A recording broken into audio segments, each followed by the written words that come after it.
Pada pukul 2 pagi, Ardi terbangun di dalam tenda. Bukan karena suara keras, tapi karena ia merasa tidak sendirian. Ada seseorang berjalan di luar tenda mereka. Suara langkah di atas ranting kering. Masalahnya, malam itu mereka yakin hanya ada 5 orang di sana. Dan semuanya seharusnya ada di dalam tenda. Pendakian itu dimulai pagi hari. Ardi, Raka, Dion, Fajar, dan 1 orang lagi. Namanya Bima. Ia bergabung di menit terakhir. Tidak ada yang benar-benar mengenalnya. Tapi entah kenapa, tidak ada yang menolak. Sepanjang perjalanan, Bima selalu berjalan di depan. Tidak pernah lelah, tidak pernah tertinggal. Dan yang paling aneh, ia tidak pernah berbicara.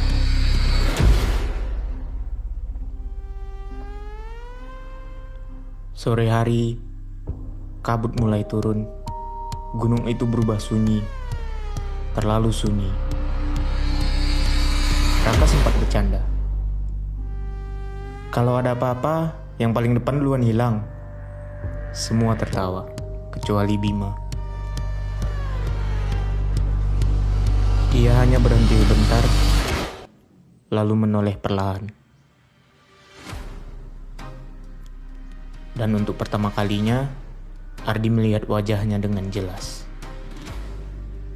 Tidak ada ekspresi, tidak ada emosi, seperti ia tidak benar-benar hidup. Malam pertama mereka mendirikan tenda. Api unggun menyala kecil. Semua terlihat normal. Terlalu normal. Sampai Ardi bangun di pukul 2 pagi itu. Suara langkah itu kembali terdengar. Ia menahan napas, lalu perlahan membuka resleting tenda. Di luar, tidak ada siapa-siapa, hanya kabut tipis dan kegelapan.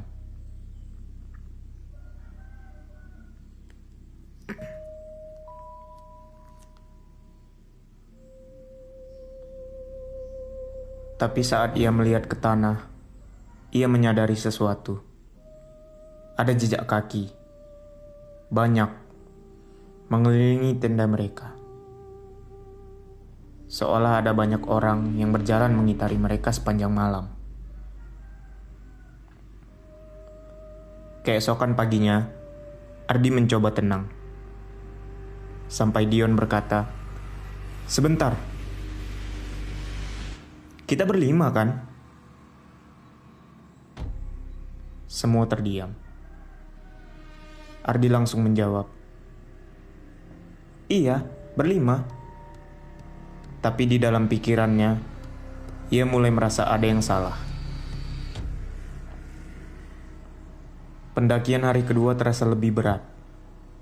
Kabut semakin tebal, dan jalan yang mereka lewati terasa seperti berputar. Bima tetap di depan, tanpa suara, tanpa arah yang jelas. Seolah ia tidak sedang mendaki, tapi menuntun mereka ke suatu tempat.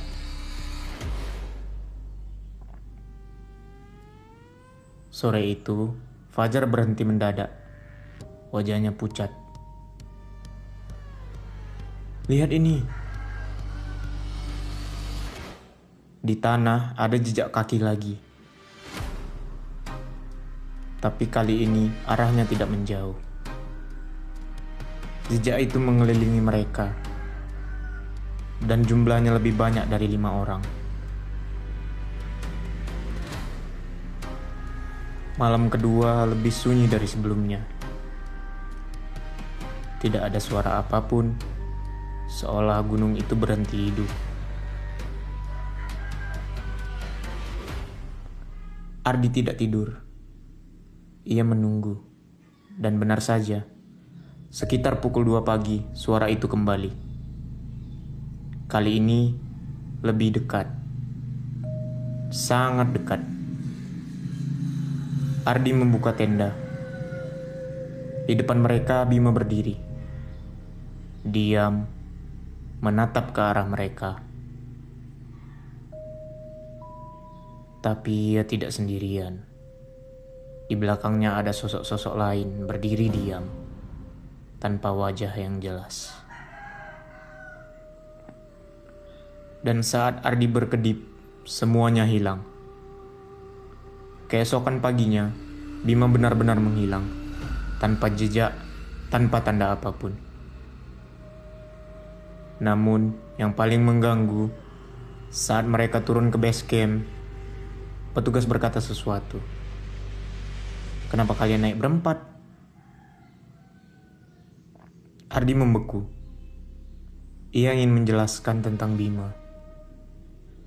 Tapi saat ia mencoba mengingat wajahnya, ia tidak bisa. Seolah Bima tak pernah ada. Sampai hari ini, setiap kali Ardi melihat foto pendakian itu, ia selalu menemukan hal yang sama. Di belakang mereka ada satu sosok tambahan, berdiri diam, menatap lurus ke kamera. Dan setiap kali foto itu dilihat, wajah sosok itu selalu berubah.